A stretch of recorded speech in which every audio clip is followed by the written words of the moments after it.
Are you still bringing any of these when backpacking? Well, think again. Some items are better left at home and some items have better alternatives. And today we will talk about 5 items that fits into this category.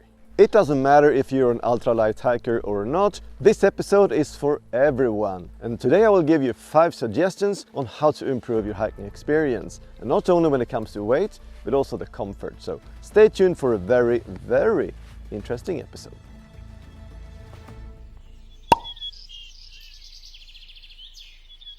What gear we bring backpacking is of course based on our experience and what we are used to, and all adapted to the climate and location of the hike. But some gear are just not preferable from a lot of perspectives, and some gear we should leave at home because it's an unnecessary thing to bring and just added weight and bulk. But I will not sit here and nag any longer, so let's get to it. Here is the first thing on our list of 5 things not to bring backpacking. Our number 1 today is a foldable pad and a sit pad. Well, the foldable pad Light from Thermarest is one of the classics and many times over copied by other brands. Not many, I guess, use them as their only sleeping pad, but if you do, then wow. More common is of course to use them as a protective layer underneath your pad and as a sit pad during the day. But this is not the best option, both according to me and my viewers. And I did a survey on the community tab on my YouTube page about the best way of protecting your pad, and the contenders for the best protection were a foldable pad like the Light, a 3mm EVA pad and an Olomat, where the Olomat probably is the lightest way to go but don't offer the same amount of protection or R-value as the other two. As much as 62% voted for the EVA pad to be the best choice in comparison to the other two. And this is due to a couple of reasons. It is lighter than the foldable pads. It is more durable than Olomats. EVA offer less R than in comparison to the foldable pads, but more R in comparison to Olomats. So, kind of a perfect middle ground choice. If you take a little bit of care, it will last for many years. And the perfect size in my opinion is to cut it into shoulder length and as wide as your sleeping pad. Or wider if you're using only a narrow 51cm pad. Then you can have your elbows resting on it if lying on your back. Carry it on top of your backpack to be used as a sit pad during the day, or lie on it and rest on it during a break and use it as a protection underneath your sleeping pad. The EVA pads are a versatile piece of gear and will not weigh you down and doesn't cost a fortune. I bought my 3mm pad called Light from Backpacking Light in Sweden. And if you live in the UK, you can get it at Ultralight Outdoor Gear and then call the gram counter. But I will see if I can get any more links where to buy one and add them later in the description of this video. Our second piece of gear is a rain cover, and I can't say this too often. Don't use a rain cover unless your backpack is made of a fabric really prone to absorb a lot of water. Why?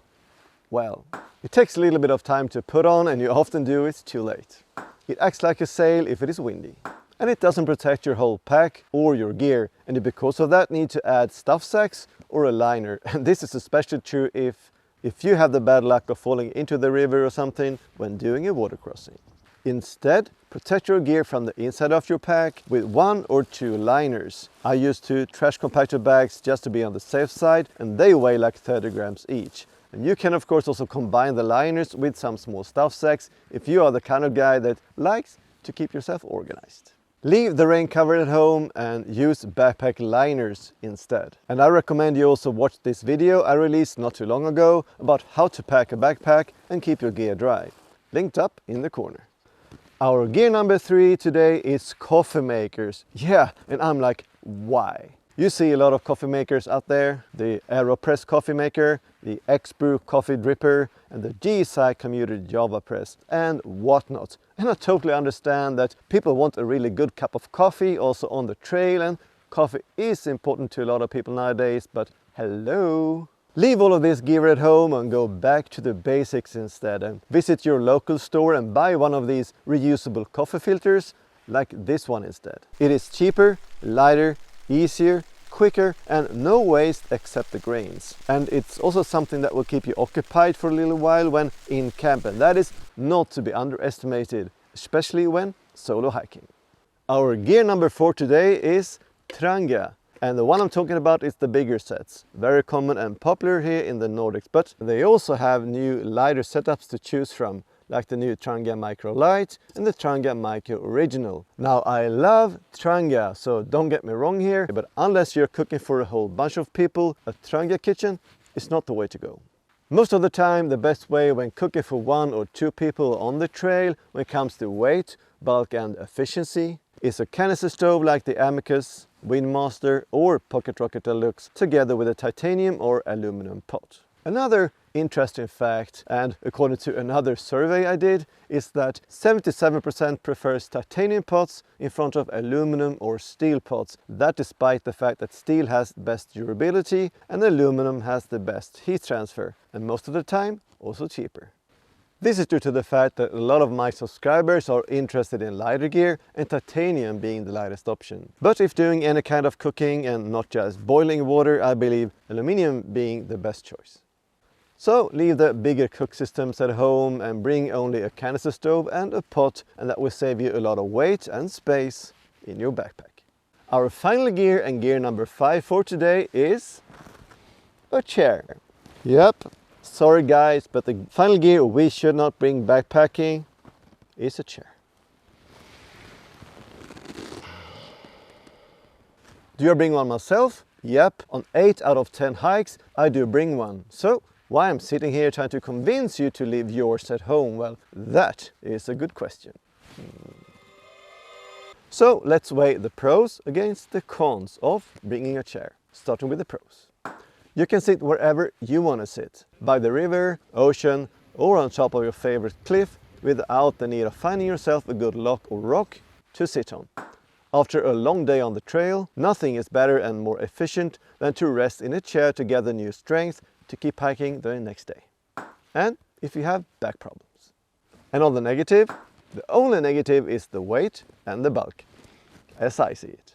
So for me, after weighing the pros against the cons, if you own one of these amazingly comfortable Helinox Chair Zeros that weighs in at only 500 grams and packs down to a fairly small size, I see no real reason not to bring one.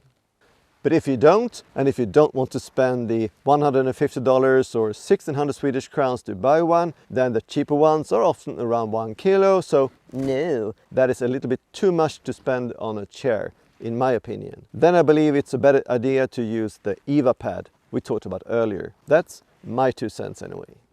Now I hope that you have enjoyed today's episode about the gear not to bring backpacking, and that I could deliver what was promised in the thumbnail. If not, or if you have anything to add, just leave a comment and I will come back to you as soon as I can. But for now, this is it, and if you liked today's episode, take a look at these 2 recommendations on my other videos. Also do hit like, subscribe and turn on the notifications so you don't miss out on any future content. I hope to see you again next week, but for now, take care, safe hiking and bye bye.